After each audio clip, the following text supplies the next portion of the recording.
Honey, grab your tea, fluff up that throw pillow, and buckle up. Because the Young and the Restless served us a full 4-course meal today with extra sauce, suspicious spies, and men getting jealous over drinks. This is your Wednesday, April 16th recap, and baby, this episode had more side eyes than a fashion show with knockoff. Let's get into it. We open at the penthouse where Audra is breaking the news to Nate that she's going back to work for Victor, aka the Newman's very own puppet master / potential daytime villain of the year. Nate looks like he just bit into a lemon and found out it was his salary. He's giving, "Why would you do this to yourself, babe?" And she's like, "Chill, Victor just wants to use my talents." Girl, your talents? Is that what we're calling it now? Audra's in full bad bitch mode, telling Nate not to rain on her parade, but Nate's like, "Listen, I've seen the weather forecast and it's giving Category 5 Victor storm." He agrees to check her contract because she's gonna have fine print like, "In case of emergency, blame Audra." Then Nate goes soft like a freshly microwaved marshmallow, asking to take her out for a nightcap. Cute, right? But he ends it with a classic soap opera disclaimer. Just be careful, okay? Ugh, trust issues look exhausting. Meanwhile, over at Society, Lily and Damian are having dinner and giving very much business date with unspoken vibes. She's going on about raising twins like she's applying for Mom of the Year. And Damian's nodding like, "Okay, girl, go off." Lily wants the tea on Dumas and what he's doing in Genoa City. Damian playing it safe like he's in witness protection.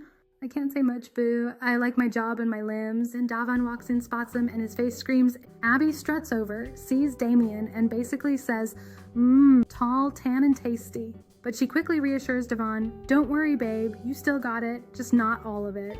They all gather like a weird double date with extra suspicion.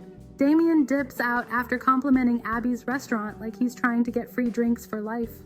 Now Devon's like, "Why you spilling our family tea to this Damian dude?" And Lily claps back, "Boy, I'm grown, watch your tone." Abby's face somewhere between referee and "Please don't drag me into y'all's family drama." Lily says she asked Damian to dig up dirt on Dumas, but Devon's acting like she gave him the family will and social security numbers. Abby tries to help but ends up even more confused. "Join the club, sis." And when Lily says she might trust Damian now, Devon nearly throws the whole Abbott list across the room. He swears the man is obsessed with Lily and she's in denial. Lily's like, "Oh, please."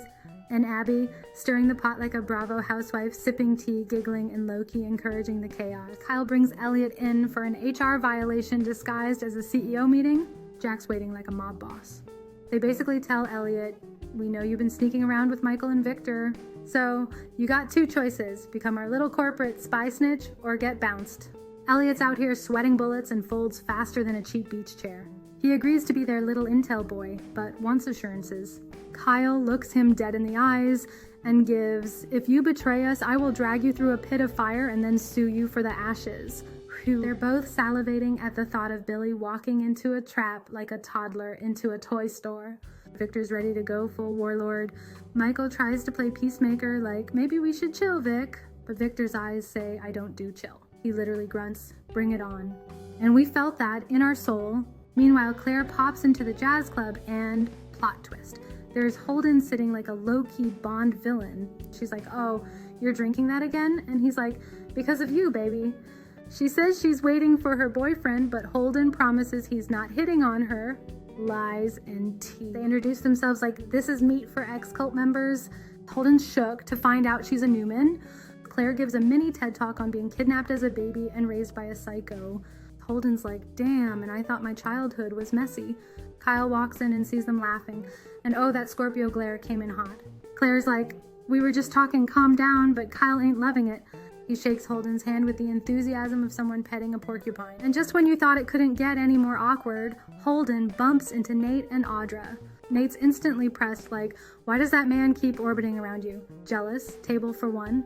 Then Audra does the most Audra thing ever, struts right up to Kyle and Claire, gives a sassy smirk and says, "Hope you're ready because you've got competition now, baby." You could hear Claire's eyes roll all the way from the jazz lounge to the Newman ranch. And that's today's episode, served up hot and messy like a Genoa City brunch special with a side of sabotage. Victor's plotting, Nate's doubting, Damian's mysterious, and Claire's attracting men like moths to a drama-filled flame. What more could you want? Let me know in the comments. Do we trust Damian? Is Kyle about to lose Claire to Holden? And is Audra playing with fire again? Hit that like button if Victor scares you just a little bit, and don't forget to subscribe for more sass, gasps, and shade.